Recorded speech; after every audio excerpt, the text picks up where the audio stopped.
Good morning, my dear students. Today we are going to have a discussion on the poem The Quest by Sarojini Naidu. Sarojini Naidu, actually, she needs no introduction to an Indian student.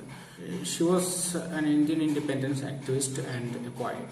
She was the first Indian woman to become the president of Indian National Congress and the first woman to become the governor of an Indian state. Besides being a poet, she was, as we have already mentioned, she was an active participant in Indian national movement, Indian freedom struggle, and she even took part in Gandhi's Dandi March. She was, even though she was a Bengali poet, she was actually born at Hyderabad. And when she was only 12 years old, she got through the matriculation examination. Thereafter, she studied at King's College in London and Girton College, Cambridge. She was actually proficient in many languages, including English, Hindi, Bengali, Urdu, and Persian. She got married to Dr. Govindarajalu Naidu. He was actually a South Indian, she being a North Indian, and also there was the problem of caste issues. He was not a Brahmin, but she was a Brahmin. She belonged to a Brahmin family. And intercaste marriage was actually prohibited, was strictly prohibited during that period, but she could win her love and she got married to Govindarajalu Naidu. And their married life was actually a happy one. They had 4 kids, and she died of heart failure on 2nd March 1949. Sarojini Naidu's works include The Golden Threshold, which was published in 1905, The Bird of Time, which was published in 1912, and The Bird and Wing, which was published in 1917. It was Rabindranath Tagore who called her as the Nightingale of India, the Bharat Kogila, or the Nightingale of India, because of the Indian sensibility of her poetry. Her poetry was basically dealing with Indian themes like Indian myth, the mountains, rivers, etc. The present piece meant for your study is The Quest. It is actually the third part of her a bit longer poem, that is Songs of Radha. The first 2 parts being At Dawn and At Dusk, and the third part being The Quest.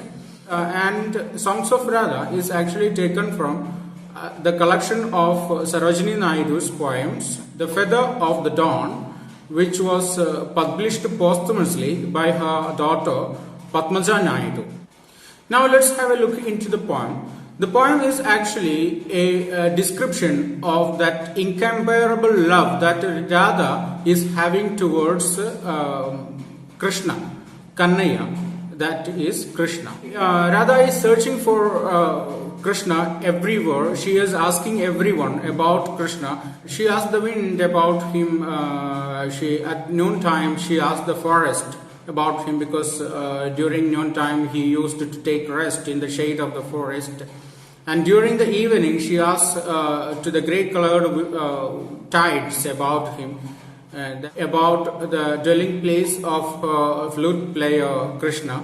The grey color actually refers to the color of Lord Krishna. And the waters or the wind or the forest remains dumb to her aunt's questions, because they don't know where Lord Krishna is. And she starts crying, and she carries her crying face in her arms. She is asking where her Ganashyam is gone.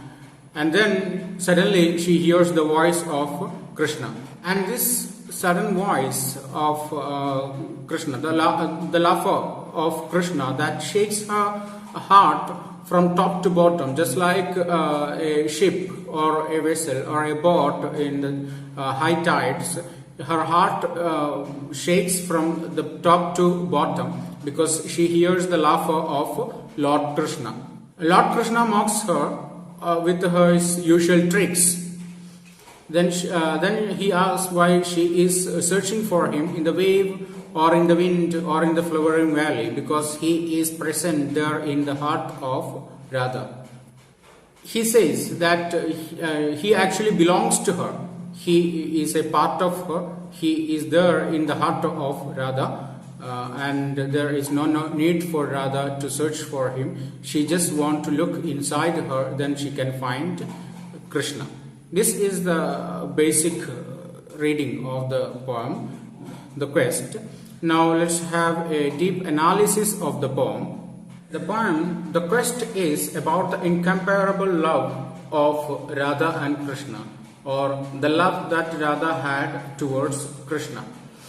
The image of Radha and Krishna is one of the much celebrated one in Indian mythology. In the poem, Radha is looking for her beloved lover Krishna. Lord Krishna is actually the symbol of imperishable love which can provide shelter to everyone. Krishna has got many lovers, but Radha has been given the highest rank among all the lovers of Krishna. It is not possible for us to define whether the love that Radha is feeling towards Krishna is mere physical love or a kind of divine love or a kind of devotion.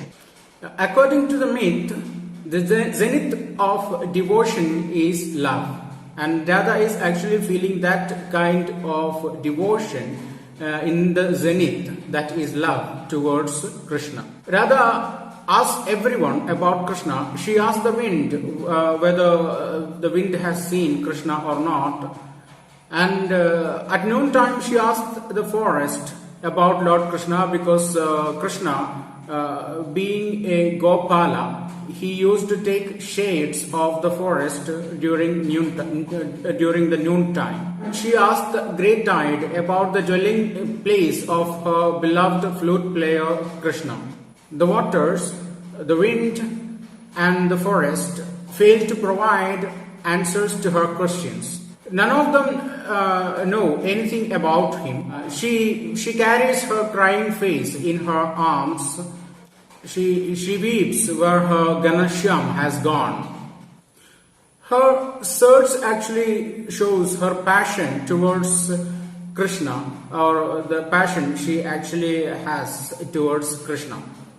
In the love for him, she becomes a silly girl who makes all kinds of complaints about her beloved. Her heart is suddenly awakened because of the laughing sound of Krishna. Just like a boat in the tides, because she hears the laughing sound of Krishna. And as we have already mentioned, Krishna mocks her with his usual tricks, and at the end he makes his comment why she is searching for him everywhere, because she just wants to look into the mirror of her mind to find where he actually is. That is, he is there in the mind of Radha herself. In another level of reading, we can find a kind of a possibility of reading the poem in the perspective of fertility, because Radha, she symbolizes Prakriti, and Krishna symbolizes Purusha, and Radha and Krishna both together symbolize fertility, because this union of Purusha and Prakriti is the basics of life on earth. Sarojini Naidu narrates the poem according to the traditional concepts of Indian love. Sarojini Naidu is actually trying to bring a kind of oneness to the idol and the devotee here, and together, and thus she is bringing out the concept of oneness of love. She believes in the concept of love in which everyone is forced to surrender. That is devotion. In this poem, The Quest, she is actually singing about the imperishable kind of love. That's why she uses the icons of Radha and Krishna, because the love of Radha and Krishna stands for imperishable love in Indian mythology. Radha keeps on complaining, but in somewhere in some corners of her heart, she is actually enjoying the teasing of Krishna, his way of mocking her, his way of teasing her, his way of playing with her emotions, everything. The love described in this poem is platonic in nature because it talks about the union of minds rather than the union of bodies. Thus, the poem, The Quest, becomes a celebration of eternal love. Thank you.